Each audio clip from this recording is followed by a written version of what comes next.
Mga kwentong bata na siguradong kapupulutan ng aral. Ang ating sunod na kwento ay may pamagat na Ang Batang Sumigaw ng Lobo. Isinalin ni Kwento at Kaalaman Pinoy. Isang araw, sa isang payapang nayon, may batang pastol na nagbabantay ng kanyang mga tupa sa bukid. Araw-araw ay pare-pareho ang kanyang ginagawa. Wala siyang kausap. Wala siyang kalaro. Naiinip ang bata.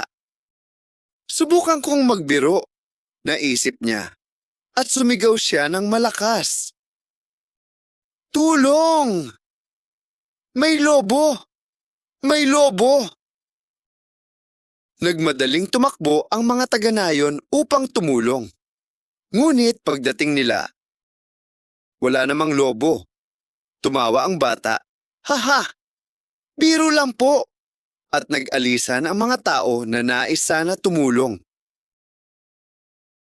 Kinabukasan, inulit ng bata ang kanyang biro. Sumigaw siya, May lobo!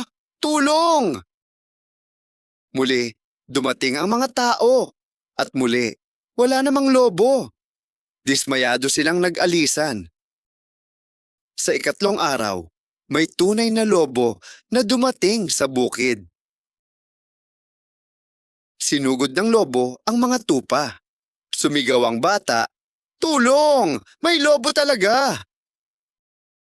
Ngunit walang dumating. Dahil akala nila nagsisinungaling na naman siya. Naubos ng lobo ang kanyang mga tupa.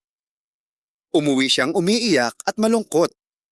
Mula noon, hindi na siya muling nagsinungaling. Nalaman niyang ang tiwala ay madaling mawala.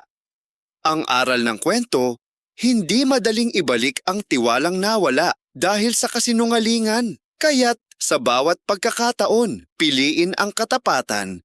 Ito ang pundasyon ng tunay na tiwala. Para sa iba pang mga kwentong siguradong kapupulutan ng aral, pindutin ang like at mag-subscribe. Hanggang sa susunod na kwento, mga bata. Tandaan, sa bawat kwento, may aral na baon.